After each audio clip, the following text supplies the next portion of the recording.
Babala, kung inggitero kang tao, hindi para sa itong video na to, lumayas ka rito.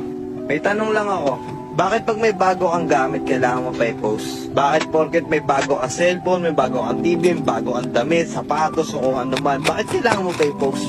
Alam mo, puro kakayabangan eh. Nakabili ka lang ng bago, kailangan mamay-day mo pa. Ipopost mo pa sa Facebook. Para ano? Para magyabang. Yan yung mga salitang kadalasan naririnig natin sa mga taong hindi naman natin inaano.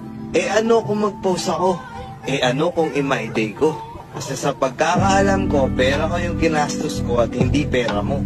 Bago mo ba ako pinakialaman sa mga pinagagagawa ko, naitanong mo ba sa sarili mo kung may ambag ka ba sa buhay ko? O sadyang hindi mo lang talaga maalis sa katawan mo yung katagang pagiging imbitero?